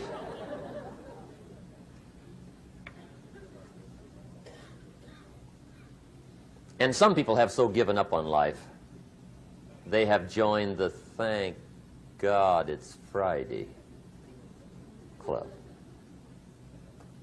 How sad. Surely those are the same people, when life is over for them, will say, thank God it's over. Let me give you a Bible philosophy that teaches how to get whatever you want. That's the title of the next set of notes. How to get whatever you want. From the Bible. Now again, I'm an amateur when it comes to the Bible. I'm not a pro. But this I can quote, and I think that'll be sufficient. How to get whatever you want. Here's what it says if you're ready. It says, ask,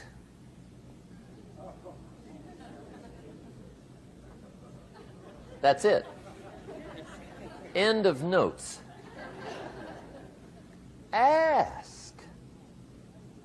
If there's one art in life to learn extremely well, that's got to be one of them. The art of asking. What does ask mean? Ask means, what do you want? And the formula is staggering. It says ask and what? A guy ought to look into that.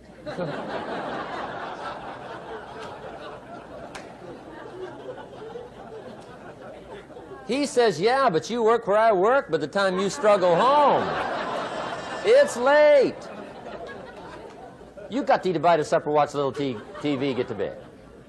You can't sit up half the night, ask. And the guys behind. See, you've got to be better than a good worker. You've got to be a good asker. Now, let me give you 3 key points on asking and receiving. This can do it. Number 1, asking is the beginning of receiving. Asking starts a unique process, mental and emotional. I don't even know how it works. All I know is it works. It's like pushing a button and all this machinery starts working.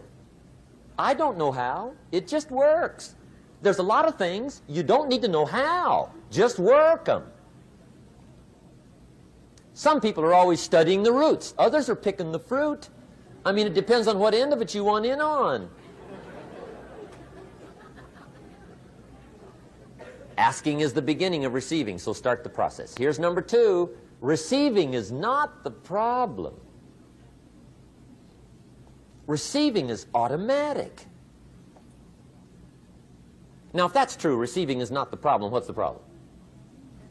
Failure to ask might be one of your major problems. I don't know. Check it out. The guy says, oh, now I see it. I got up last year and hit it every day, but there's not a scrap of paper with my goals on it. Good worker, poor asker. So you got to change that.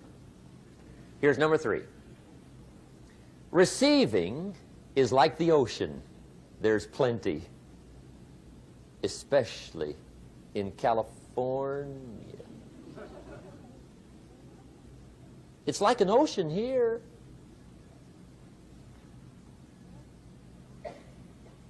Success is not in short supply.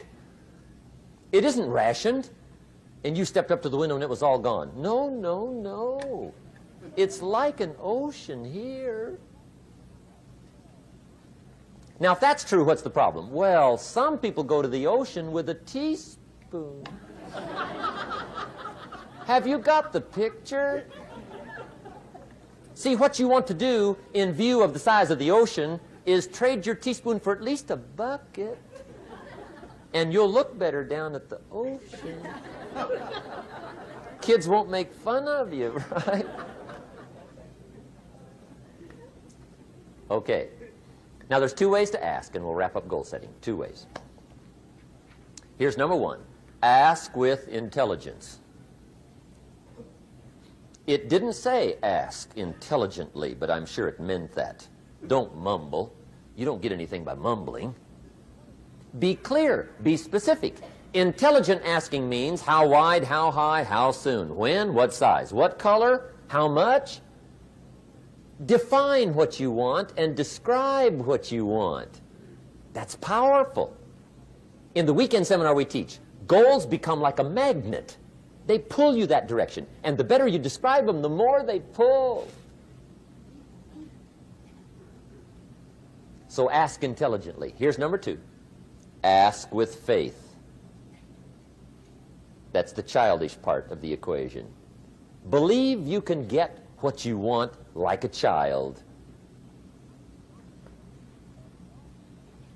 Not an adult. Adults are too skeptical.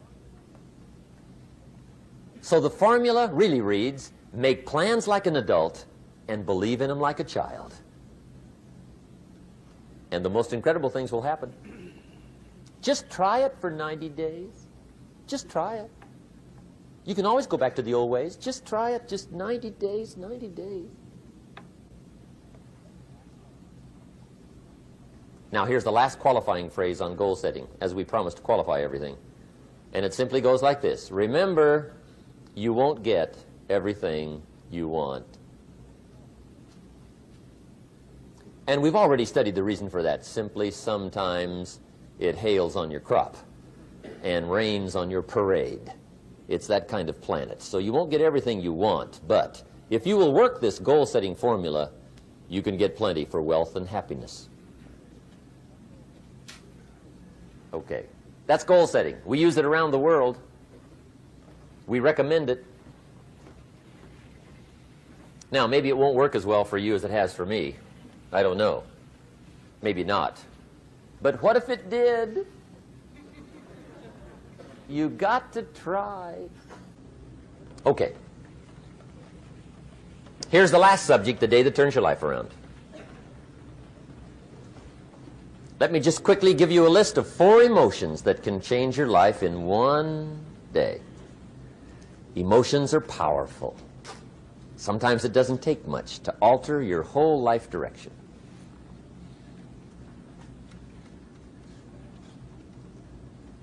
Okay, here they are. Number 1, disgust. Powerful emotion. Disgust says, I have had it. See, that could be the day. The day you can say, I've had it. And whether you've had it with something small or something major, the day you can say, I've had it, may not be the day it ends, but the day it begins. That's what I said when that little Girl Scout left my door when I'm 25.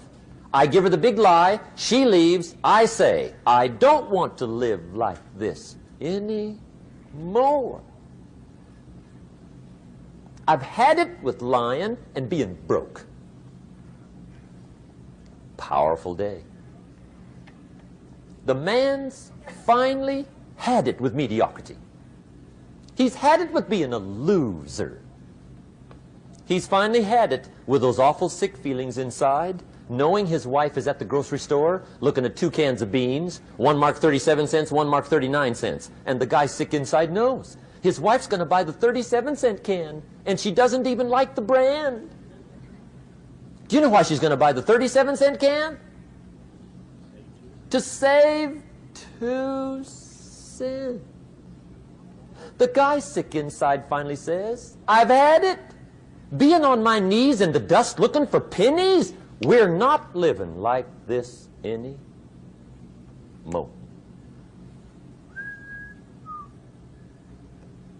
Could be the day that turns your life around. The day you can say, I've had it. He walks into his closet and rips everything in it to shreds and says, I've worn this embarrassing stuff for the last time. And not only will I never wear it again, no one else will ever wear it again. Commit an act that says, I've had it. Powerful. Here's the next one. Decision. And decision-making is powerful. And it's emotional. That's those knots in the pit of your stomach, right? Waking up in the middle of the night in a cold sweat, trying to decide. We sometimes call it inner civil war. What shall I do? Well, for progress, you must decide. The best advice I can give you came from a wealthy friend of mine who said, if it's easy, do it easy. If it's hard, do it hard. Just get it done. If you went home tonight and in the next few days cleaned up a whole list of decisions, that might furnish enough inspiration for the next 10 years.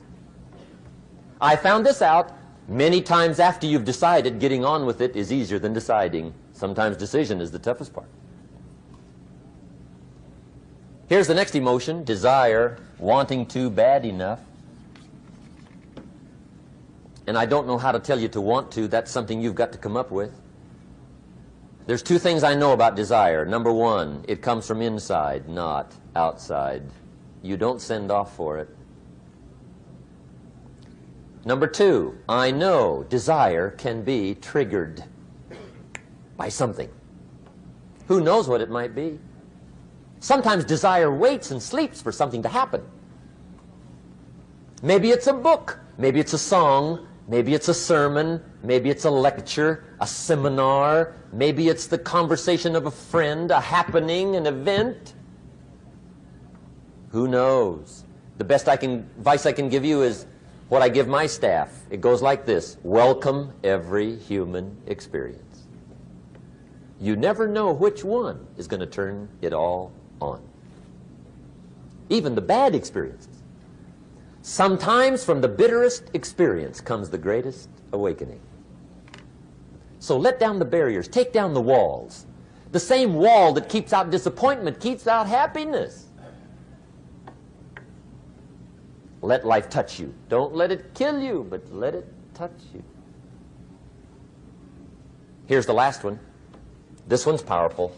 Resolve. Resolve says, I will. Two of the most powerful words in the language. I will. Benjamin Disraeli once said, nothing can resist a human will that will stake even its existence on the extent of its purpose. Shortly put, I'll do it or die. See, that's powerful. That could be the day that turns your life around. The world has a strange way of stepping aside when somebody says, I'll do it or die. The man says, I will climb the mountain. They've told me it's too high, it's too far, it's too rocky, it's too difficult, it's never been done before, but it's my mountain, I will climb it. Pretty soon you'll see me waving from the top. Or dead on the side, because I ain't coming back.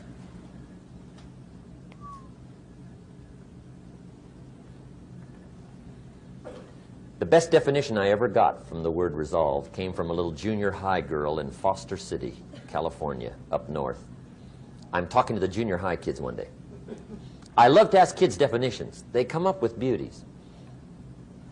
I got to the word resolve and I asked, who can tell me what resolve means? And I got several hands, and they were all pretty good, but the last one was the best. Little girl, about 3 rows back, held up her hand. She said, Mr. Rohn, Mr. Rohn, I think I know what resolve means. I said, darling, what do you think it means? She said, I think it means promising yourself you will never give up.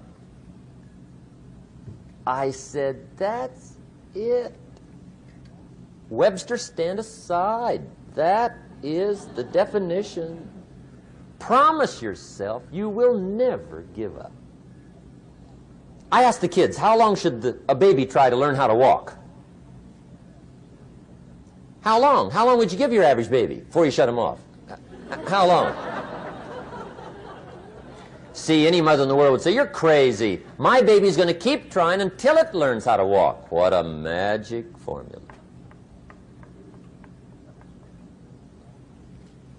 Now let me show you what triggers all emotions into activity that brings results. And results is the name of the game. Here it is. Action. Finally, you must do something about how you feel. Jesus, the master teacher, said, don't just be listeners, be doers. The world admires the doers. Whatever it takes to get you to try harder, read more, set your goals, and go for it.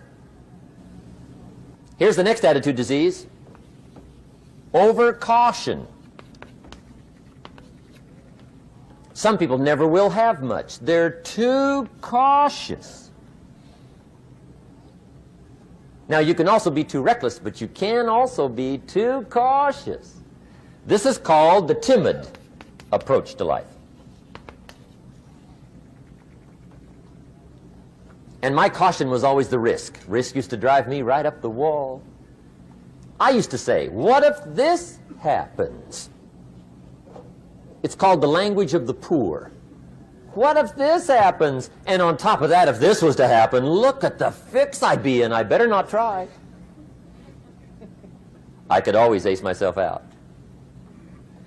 Then I'll tell you what changed my whole life when I finally discovered it's all risky. The minute you were born, it got risky. If you think trying is risky, wait till they hand you the bill for not trying. If you think investing is risky, wait till you get the tab for not investing. See, it's all risky. Getting married is risky. Having children is risky. Going into business is risky. Investing your money is risky. It's all risky. I'll tell you how risky life is. You're not going to get out alive. That's risky. The Englishman says, well, if that's the way it's going to work out, let's give it a go. Right, that's what it's for. Give it a go. Somebody says, yeah, but I'm looking for safety and security. Fine, then huddle in a corner. We'll cover you with a sheet, bring you 3 meals a day. And we'll protect you, feed you, look after you, care for you. We won't let anything happen to you. And you'll probably live to be 100. The guy said, well, yeah, I'd live to be 100.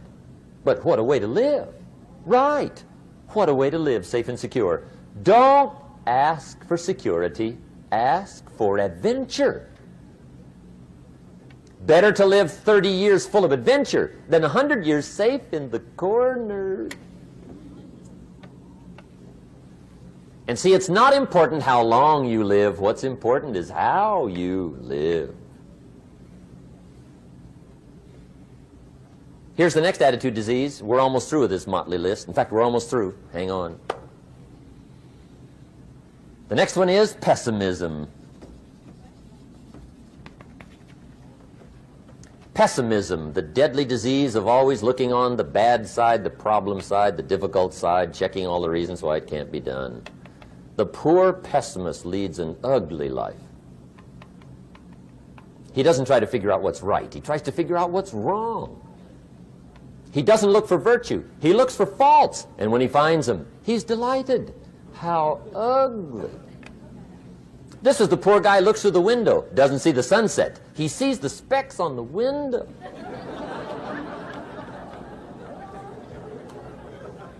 And this is the poor guy, right, who rushes up, takes such leave of his senses. This guy rushes up and he says, I've got 5 good reasons why it won't work. He's so dumb he doesn't know all he needs 1. He's got 5.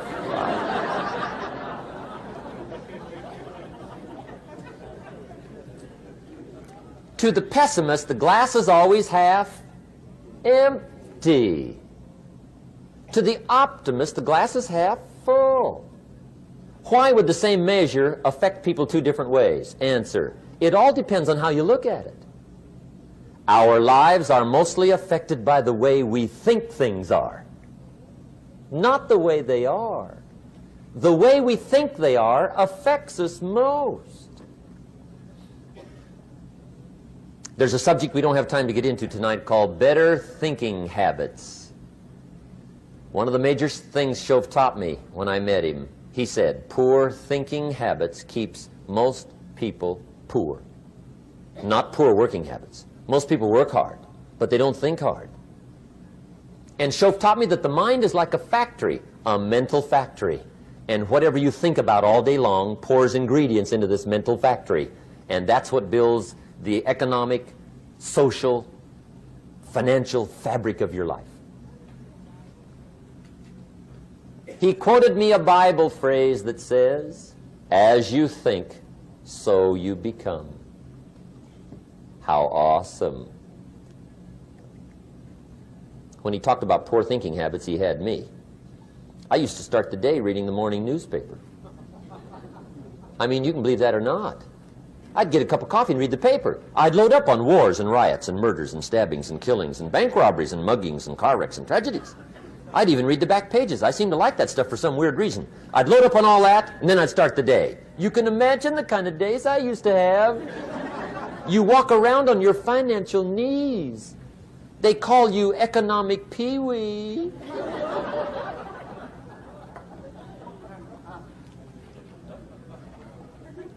The guy says, I want to be a great leader. Wonderful. The first thing we do is follow him to his house. When we get there, we walk in and check his library, number 1. Somebody says, well, why check his library? The reason is because what a man reads pours massive ingredients into his mental factory, and the fabric of his life is built from those ingredients. You would not believe what some people have got in their house to read. You would not believe. One of the best dressed up words I know for a lot of it is trash. Can you imagine dumping a barrel of trash into this mental factory every day and coming out with a rich, dynamic, positive life? It can't be done.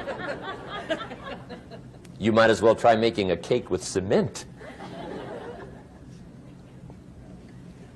The kids back in Danbury, Connecticut, high school, they're asking me questions one day. I'm talking to the kids. Kids got good questions these days. One of them said to me, "Mr. Rohn, how do you build the good life?" I said, "It's simple. It's not easy, but it's simple. Here's how you build anything. Select the right ingredients, keep out the wrong ingredients, and it starts with thought." Everything starts with thought. So you must be wise and careful what you think about, because that starts everything. You got to be wise and careful. I asked the kids, what would happen if somebody dropped sugar in my coffee? They said, "Well, you'd be okay." I said, "What if somebody dropped strychnine in my coffee?" They said, "Well, you'd be dead." I said, "Correct. Lesson 1. Life is both sugar and strychnine. You gotta be careful." I said, "What if my worst enemy drops in the sugar?" They said, "Well, you'd be okay." I said, "What if my best friend, even by accident, drops in the strychnine?" They said, "Well, you'd be dead." I said, "Correct. Lesson 2. Watch your coffee."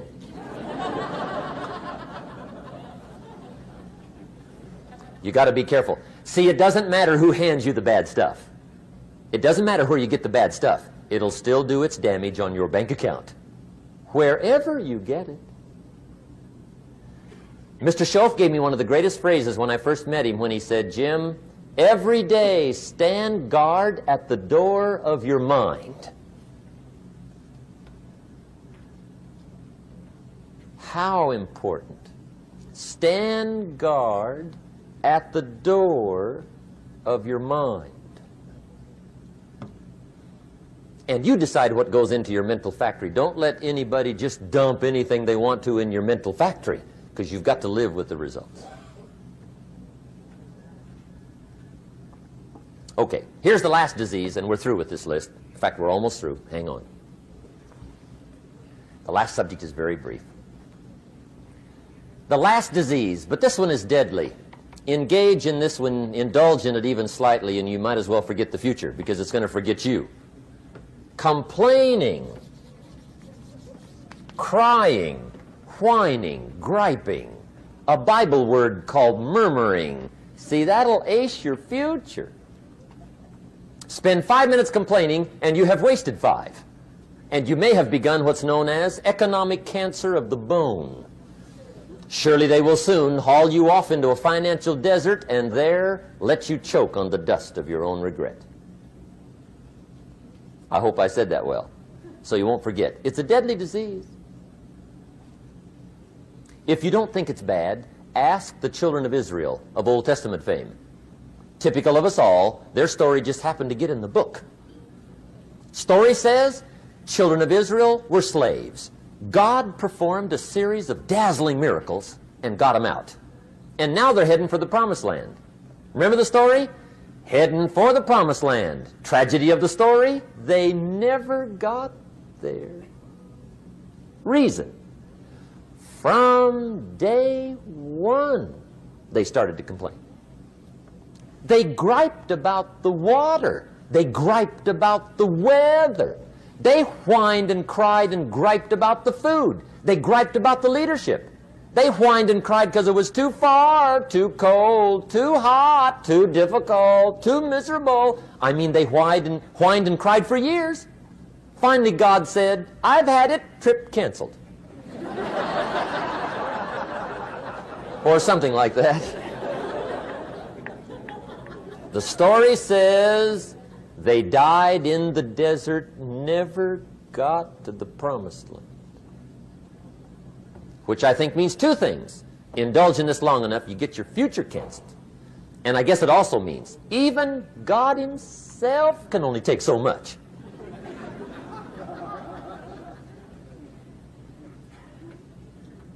Okay. Just be on the lookout of the things that can destroy all the good you start. The war is on. And this evening, tomorrow, mentally, personally, socially, economically, you got to make sure you're winning the war.